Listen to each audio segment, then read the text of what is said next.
High and a very warm welcome to the PCS hub. PCS hub के इस platform पर मैं एकमजोत कौर तुहाडा सारिਆਂ ਦਾ बहुत ही निघा स्वागत करती हाँ। इत्थे असीं तुहाडे लई 5 जुलाई लई करंट अफेयर्स का सैशन लैके आए हैं अज का।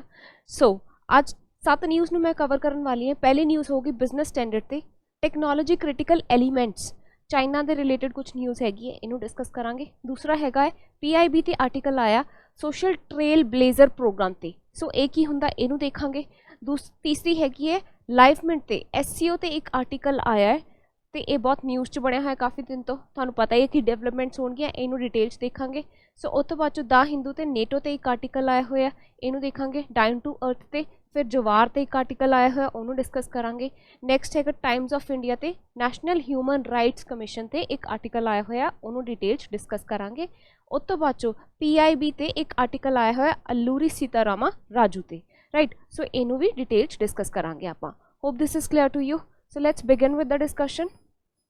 पहला आर्टिकल अपना हैगा है टैक्नोलॉजी क्रिटिकल एलीमेंट्स ते।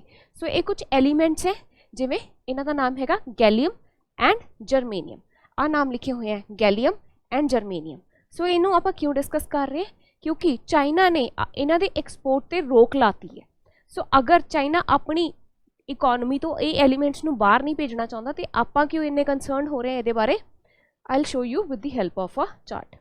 की है आ हैगा गैलियम का चार्ट तो यह हैगा जर्मेनियम की आउटपुट। जे मैं टोटल आउटपुट की गल करा 98% जोड़ा हैगा ये चाइना प्रोड्यूस होंदा गैलियम, एंड बाकी 2% बाकी दी 4 कंट्रीज होंदा है। वो किहड़ियां हैगियां उहदे चों भी मेजरली रशिया यूक्रेन आ जाता, साउथ कोरिया आ जाता तो जापान आ जाता। So now you can see कि ਇਹਦੇ ਲਈ अगर ਆਪਾਂ ਨੂੰ ਇਹ एलीमेंट चाहिए होया तो अपनी चाइना ते कितनी ज़्यादा डिपेंडेंसी है। तो मैं जर्मेनियम की गल करा तो 68% अप्रोक्सीमेटली चाइना च ही प्रोड्यूस होंदा है, राइट। तो बाकी कंट्रीज़ दे विच 28% ते रशिया दे विच अप्रोक्सीमेटली 3% के करीब ये प्रोडक्शन होंदी है, right. So you can see कि अपनी कितनी ज़्यादा डिपेंडेंसी है चाइना ते अगर आप इन्हां एलीमेंट्स की गल करते हैं, right. So one second please. China के इस मूव तो आपां नूं इन्ना फर्क क्यों पै रहा सी। इंडिया का एक ड्रीम है कि आप सैमीकंडक्टर मार्केट के हब बनना है। दैट इज़ आप सैमीकंडक्टर मार्केट के अपने आप को बहुत टॉप की पोजीशन पर पहुँचाना चाहते हैं। तो वो लिए की लगूगा रॉ मटीरियल। रॉ मटीरियल की है एक बहुत क्रिटिकल एलीमेंट गैलियम तो जर्मेनियम, ये दोनों एलीमेंट्स भी यूज़ होंगे हैं, राइट। सो ये ना तो सिर्फ आप सैमीकंडक्टर हब बनने का अपना ड्रीम चैलेंज हो गया, बल्कि अपनी टैलीकम्यूनिकेशन इंडस्ट्री ते भी बहुत फर्क पऊगा। क्योंकि अगर आप मोबाइल्स की गल करिए, अगर आप लैपटॉप की गल करिए, या आप CPU की गल करिए, GPU की गल करिए, हर चीज़ के आप गैलियम तो जर्मेनियम ही यूज़ करते हैं। सो ये सिर्फ टैलीकम्यूनिकेशन नहीं, इलैक्ट्रिक व्हीकल की मार्केट पर भी फर्क पिया। तो जे मैं रिन्यूएबल एनर्जी के गोल की गल करा, दैट इज़ आप एनवायरमेंटल पोल्यूशन चैक करने लिए आप की कर रहे हैं, रिन्यूएबल एनर्जी ते स्विच करना चाहते हैं। सो इन दैट केस की हो रहा अपने लिए सोलर पैनल्स बनाने जरूरी ने। सोलर पैनल्स के विच भी गैलियम ते जर्मेनियम का यूज़ होंदा है। So you can gauge its importance. So अगर मैं गल करा कि ये मिलते कितों है, ये बॉक्साइट ते जिंक के ओर्स तो आपां नूं गैलियम मिलता है, तो जर्मेनियम कितों मिलता है, जिंक ते सल्फाइड के ओर्स तो मिलता है, राइट। सो ये सोर्सिज है। सो जो आप दूसरे मैटल्स नूं प्रोसैस करते हैं आ वाले ओर्स तो बाय प्रोडक्ट के नतीजे के थ्रू आपां नूं गैलियम ते जर्मेनियम भी मिल जाते हैं। Hope this is clear to you. So इन्हां दी इंपॉर्टेंस की गल करते हैं। सब तो पहला गैलियम किस किस पर्पस लिए यूज़ होंदा, ये सैमीकंडक्टर मार्केट दे विच यूज़ होंदा। तुहानूं मैं दस्सिआ कि सैमीकंडक्टर मैन्युफैक्चरिंग ये डिपेंड करती है। इंटीग्रेटेड सर्किट्स LED हो गया, या कंप्यूटर चिप्स हो गया, या इलैक्ट्रॉनिक सर्किट्स हो गए, स्पैशलाइज थर्मामीटर्स हो गए, बैरोमैट्रिक सेंसर्स दैट इज़ जो प्रैशर को चैक करने सेंसर्स होंगे वो भी इतों ही मैन्युफैक्चर होंगे हैं। सोलर पैनल्स की गल कर लो, वो भी इतों ही मैन्युफैक्चर होंगे हैं। तो ब्लू रे टेक्नोलॉजी की है हाई डेफिनेशन की ऑप्टिकल डिस्क होंगे ने। पहले DVDs होंगे सी, उस तो बाद जो हाई डेफिनेशन की ऑप्टिकल डिस्क आ गई। तो वो कि टेक्नोलॉजी पर बेस्ड है, उही उस टेक्नोलॉजी में जिहदे स्टोरेज डिवाइसिस बनाए जाते हैं जिदा दी HD डेफिशिएंसी होंदी है, तो ऑप्टिकल टेक्नोलॉजी ते बेस्ड होंगे हैं। उन्होंने ब्लू रे टेक्नोलॉजी मतलब जिवें DVD का टाइम सीगा आप यूज़ करते थे DVDs, उहदे नालों कुछ एडवांस टेक्नोलॉजी बनाने दे विच भी ये हेल्प होंदी है इन्हां दी। ते फार्मासूटिकल एजेंसीज़ दे विच भी ये हेल्प करते, कुछ मैडिसिनल प्रॉपर्टीज़ भी होंदियां। सो अगर मैं गैलियम की गल करा, इहदा एक आइसोटोप रेडियो एक्टिव भी है। सो इन दैट केस वो किस च हेल्प करदा, वो कैंसर की डिटेक्शन दे विच भी हेल्प करता है, राइट। सो ये सारे ये यूजेस हैं। अगर मैं जर्मेनियम की गल करा, जर्मेनियम दे विच की है कि वो इनफॉर्मेशन कम्युनिकेशन दे विच हेल्प करता है, ICT मार्केट दे विच हेल्प करूगा। किवें? क्योंकि मैं तुहानूं दस्सिया है कि ये वेरिड यूजेस हैगे हैं, तो यह काफ़ी ज़्यादा टैक्नोलॉजी इंडस्ट्री दे विच इहदा हेल्प हैगा। ट्रांजिस्टर्स दे विच इहदा हेल्प हुंदा यूज़ हुंदा है, इहदा डायोड्स बनाउण दे विच यूज़ हुंदा है, इंफ्रारेड ऑप्टिकल डिवाइसिस दे विच इहदा यूज़ हुंदा, ऑप्टिकल फाइबर दे विच यूज़ हुंदा, सैटेलाइट्स दे विच यूज़ हुंदा, solar cells, camera, microscopic lens या इंफ्रारेड नाइट विजन कैमराज उन्हां दे विच भी इहदा यूज़ है। यू कैन से कि क्वांटम टैक्नोलॉजी ते नैनो टैक्नोलॉजी दे विच भी इहदा यूज़ हैगा, राइट। सो आ सारे यूजेस सीगे इन्हां दे। So cutting the long story short, आपां नूं मेन सैक्टर्स याद रखने। पहला हैगा सैमीकंडक्टर मार्केट, दूसरा हैगा टैलीकम्यूनिकेशन, इलैक्ट्रॉनिक व्हीकल, ते चौथा हैगा है अपने कोल किहड़ा रिन्यूएबल एनर्जी का भी।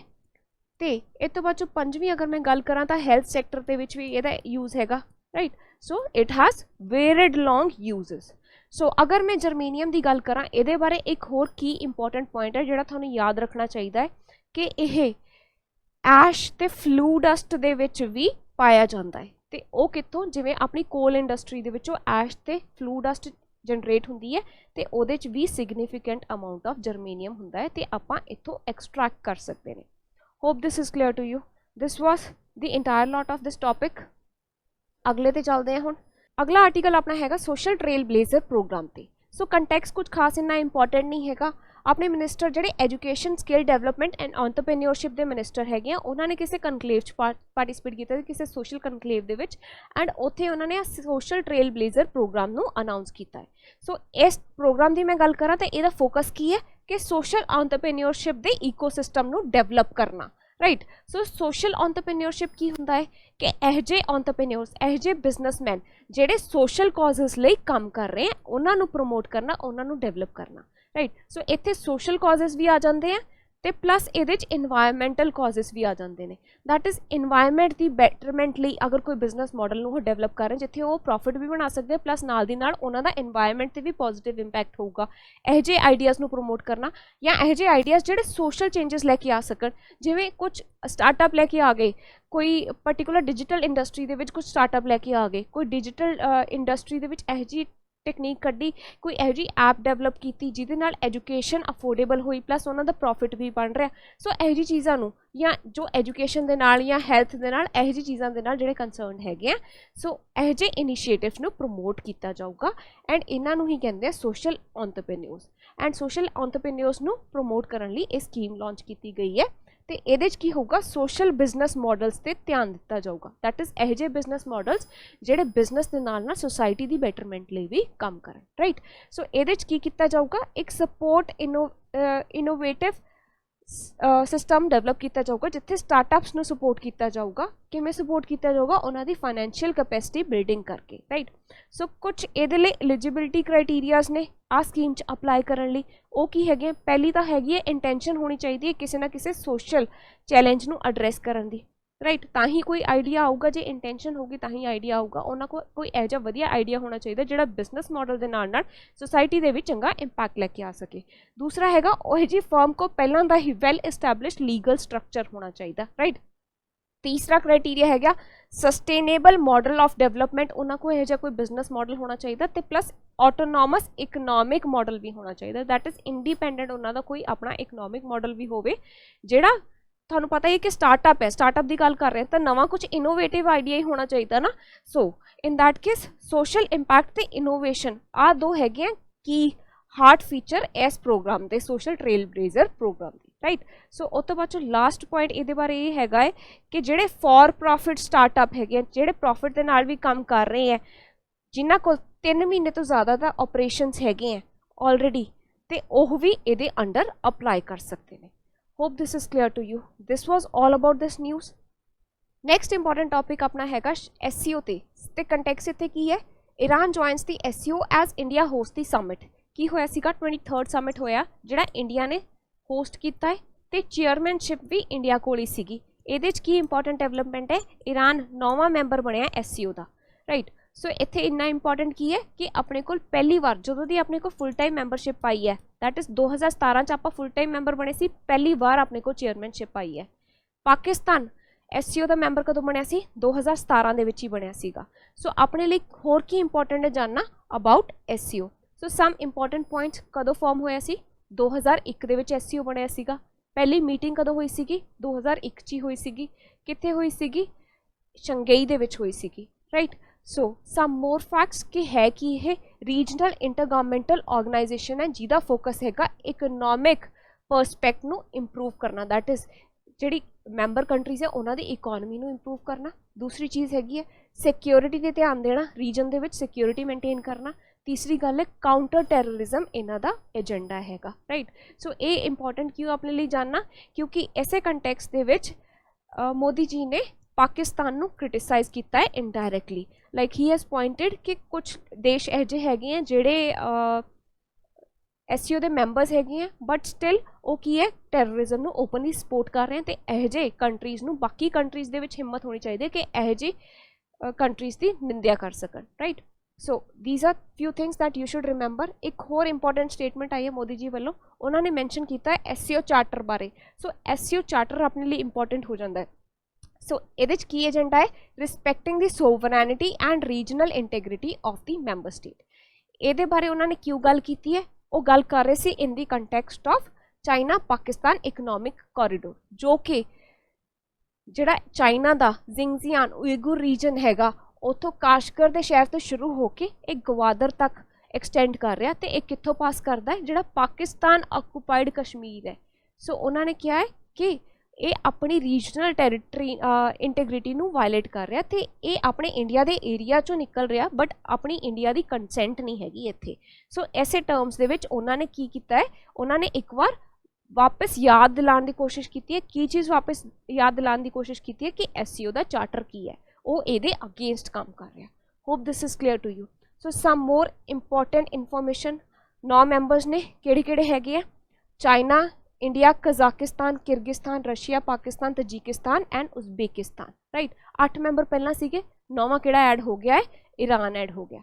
सो इत्थे ऑब्जर्वर स्टेट सीगे, एक हैगा बेलारूस, ईरान सीगा पहला हुण फुल टाइम मैंबर बन गया, तीसरा हैगा मंगोलिया, राइट। सो हुण इस समिट 23rd समिट दे विच ईरान ने ज्वाइन किया, तो न्यूज़ हैगी है कि प्रोबेबली बाय नैक्सट समिट जिहड़ा बेलारूस हैगा which is very close to Russia, वो भी शायद नैक्सट समिट दे विच ज्वाइन कर लवे, राइट। सो कुछ डायलॉग पार्टनर हैगे, 14 डायलॉग पार्टनर्स हैगे, Armenia, Azerbaijan, Cambodia, Nepal, Sri Lanka, Egypt, Saudi Arabia, Qatar, Bahrain, Kuwait, Maldives, Myanmar, UAE and Turkey, right. So ये सारे इन्हां दे डायलॉग पार्टनर्स हैगे।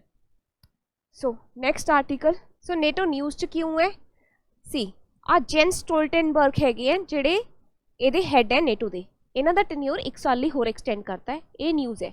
सो होर भी किसी रीजन करके ये न्यूज़ च है, क्योंकि नेटो प्लस बारे तुसीं सुनिया होना। सो US वांट्स कि असी नेटो प्लस ज्वाइन करिए। So what is the NATO plus, आपां उस कंटैक्स्ट दे विच अज नहीं जावांगे, ऑलरेडी डिस्कशन लंबी हो जानी है। Some other day we will be definitely taking this topic also, but अज की डेट च अपने लिए की इंपॉर्टेंट है कि नेटो हिस्टोरिकली कदों बनिया सीगा, 1949 दे विच बनिया सीगा। फर्स्ट थिंग कि यह एक मिलिटरी अलायंस है, राइट। सो कदों किहड़ी ट्रीटी के अंडर बनिया सीगा, यह वाशिंगटन ट्रीटी के अंडर, जिन्हों नॉर्थ अटलांटिक ट्रीटी भी कह दिता जाता, राइट। सो 12 फाउंडिंग मैंबर सीगे इहदे, किहड़े 12 फाउंडिंग मैंबर सीगे, Belgium, Canada, Denmark, France, Iceland, Luxembourg, Netherlands, Norway, Portugal, UK and US, right. ये सीगे 12 फाउंडिंग मैंबर, तो करंटली ये 31 मैंबर है। सो थर्डली की इंपॉर्टेंट है कि लेटेस्ट मैंबर किहड़े सीगे जिन्होंने ने ज्वाइन किया, वो याद रखना इंपॉर्टेंट है।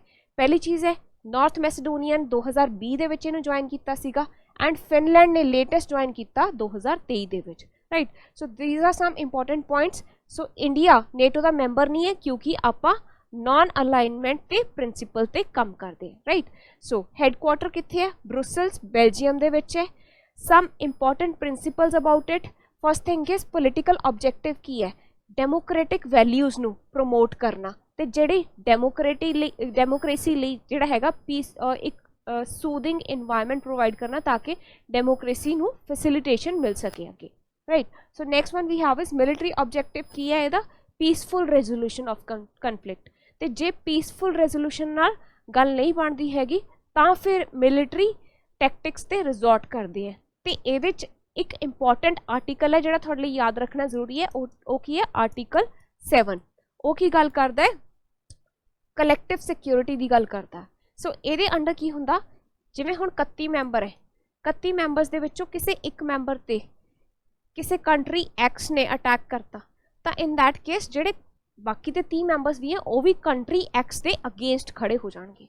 Right, hope this is clear to you. This was all about it. ज़्यादातर कॉन्ट्रीब्यूशनस ये नेटो दी कित्थों आंदियां ने, ये आंदियां ने यूनाइटेड स्टेट्स तो। राइट, नैक्सट आर्टिकल अपना हैगा जवार दे बारे च। सो कुछ इंपॉर्टेंट फाइंडिंग आई है, कोई रिपोर्ट आई है, वो कंपैरेटिवली की क्या वो रिपोर्ट की किया गया कि वीट के कंपैरेटिवली जवार इंडिया के क्लाइमेट में ज़्यादा सूट कर रहा, क्योंकि जिमें वैदर पैटर्न चेंज हो रहे, पानी की कमी हो रही है।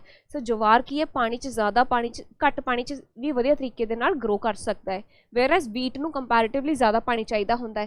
तो जिहड़ी हीट हैगी है दैट इज़ टैंपरेचर राइज हो रहा, सो उहदे च भी जिहड़ी वीट है वो घट टॉलरेट करती है जिन्ना टैंपरेचर राइज हो जाता है। जवार ज़्यादा टैंपरेचर राइज नूं भी टॉलरेट कर लैंदा है, तो इहदा यील्ड फिर भी घट ही घटता है। राइट, मतलब इहदा यील्ड ऑलमोस्ट बैलेंस्ड ही रहता है अगर हायर टैंपरेचर च भी एक्सपोजर हो जाए। सो सम मोर इंपॉर्टेंट फैक्ट कि India is the second largest producer of the wheat globally. India wheat का ग्लोबल लैवल पर सेकेंड लार्जेस्ट प्रोड्यूसर है चाइना तो बाद चों। एंड जिहड़ा सरप्लस वीट हुंदा है वो आपां एक्सपोर्ट कर दिंदे, जिवें कि countries like Bangladesh, Nepal, Afghanistan, Somalia ते श्रीलंका, यह जी कंट्रीज़ नूं आपां वीट एक्सपोर्ट कर दिंदे हैं। राइट, सो इत्थे अपने लिए जानना की हैगा जरूरी कि जिवें अपना टोटल वीट प्रोडक्शन है वो उपर गया है किहड़े सालां दे विच 1998 तो 2002 का एवरेज देखा जाए कंपेयर टू 2012 टू 2017। राइट, 26% अपना यील्ड वधिया है, तो प्लस एरिया अंडर कल्टीवेशन। पहला आप इन्ने एरिए ते फसल वीट की लगा रहे सीगे, हुण आप 17% होर एरिया इनक्रीज करता है। दैट इज़ वीट के अंदर जिहड़ा झाड़ है वीट का वो भी वधिया है, तो प्लस जिहड़ा एरिया सीगा इहदी कल्टीवेशन के अंडर वो भी वधिया है। Right, so wheat requires 1.4 time more water than jowar, that is 1.5 गुणा अप्रोक्सीमेटली ज़्यादा पानी चाहिए है वीट नूं जवार तो। सो जिमें क्लाइमेट पैटर्न चेंज हो रहा है, तो जिमें आप पंजाब दे विच भी लागू हुंदा है, अपना वाटर टेबल नीचे जा रहा, तो jowar can provide a better opportunity for the Indian farmers. Right, so जिस टाइम ते आप यह कह रहे हैं कि वीट का झाड़ वध रहा सीगा ते इहदी उपज वध रही सीगी, उस टाइम ते जवार नीचे जा रहा सीगा। जवार नीचे क्यों जा रहा है कि उहदा झाड़ नीचे जा रहा सीगा? नो, उहदे च जिहड़ी फसल की पैदावार है 37% इनक्रीज होई सीगी, बट की होया सीगा जिहड़ा उहदा एरिया अंडर कल्टीवेशन है वो 21% घट गया सी। इत्थे 17% ऐड होया सी, इत्थे 21% घट गया सीगा।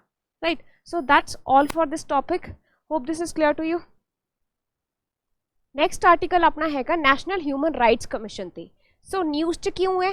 क्योंकि supreme court notice to the centre on the PIL about the vacant slot in the national human right commission. National human right commission च कुछ वेकेंट स्लॉट्स है, वेकेंसीज हैगियां ने।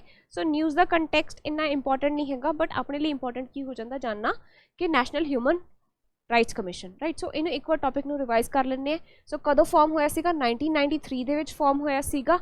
एंड किस एक्ट के थ्रू फॉर्म होया सीगा? ये होया सीगा protection of human rights act 1993 के थ्रू फॉर्म होया सीगा। And this is a statutory body, किसी एक्ट के थ्रू फॉर्म होया सी, तां इहदा मतलब ये है कि स्टैट्यूटरी बॉडी है। सो इहदा कुछ इंस्टीट्यूशनल फ्रेमवर्क है। इंस्टीट्यूशनल फ्रेमवर्क किहड़े मैंबर्स हैं? पहली गल है चेयरमैन कौन हुंदा है इहदा? Retired chief justice of India. Right, so उस तो बाद चो एक मैंबर होना चाहिए है जिहड़ा हुण या तो इनकम्बेंट जज है सुप्रीम कोर्ट का, या वह पहला किसी टाइम पर उन्होंने एज अ जज ऑफ सुप्रीम कोर्ट सर्व किया होवे।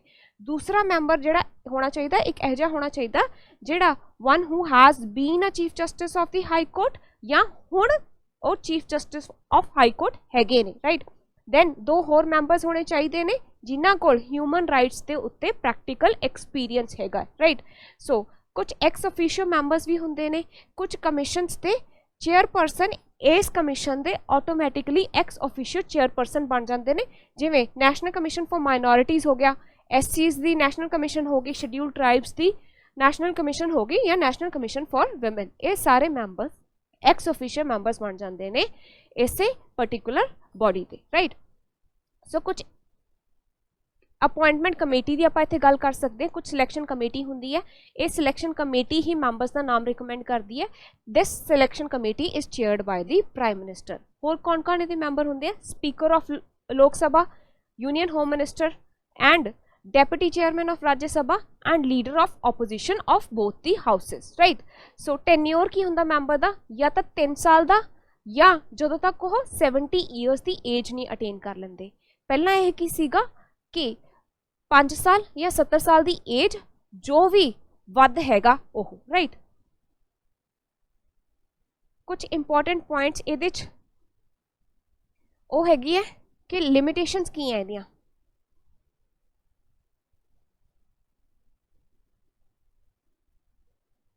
सो अगे आप डिस्कस करते हैं कि लिमिटेशंस की है NHRC दियां। The recommendations made by the NHRC are not binding, that is recommendations पहली तो गल बाइंडिंग नहीं हैगियां। दूसरी गल है कि प्राइवेट पार्टीज के अगेंस्ट जिहड़ियां कंप्लेंट्स आंदियां ने ह्यूमन राइट्स वायलेशन दियां उन्हां नूं ये इन्वेस्टिगेट नहीं कर सकते हैगे।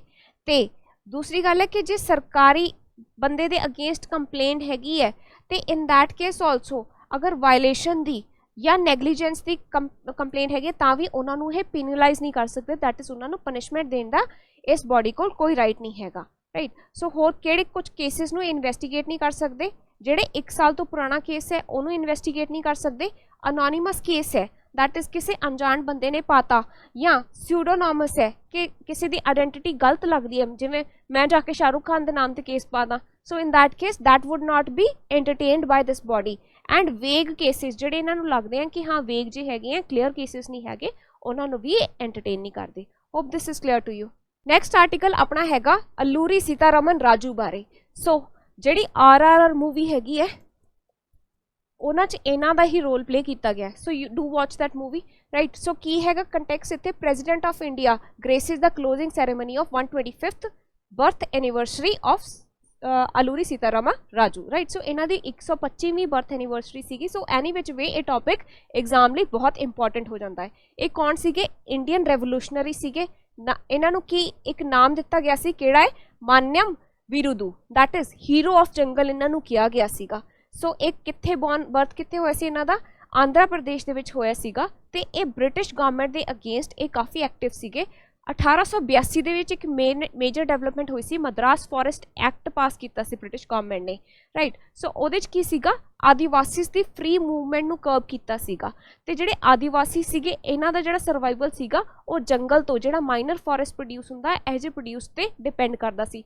ते दूसरी गल है एक ही परस्यू कर रहे सीगे slash and burn farming, that is झूम फार्मिंग भी कह देंगे हैं कि इत्थे पर्टिकुलर एरिया ते फसल उगाई, राइट, ओनू फिर उगा के उस तो बाद अग ला के ते अगली लैंड ते चले गए, इत्थे अगली बार कल्टीवेशन करती, सो उस तो बाद अगली फार्म लैंड ते मूव कर गए, राइट। सो इनू आंध्रा च की किया जाता? पोडू कल्टीवेशन। सो ऐसे कल्टीवेशन दे अगेंस्ट यह लॉ सीगा, राइट। सो समहाउ कि इस कल्टीवेशन नू यह जिहड़ा मद्रास फॉरेस्ट एक्ट हैगा वो रिस्ट्रिक्ट कर रहा सीगा।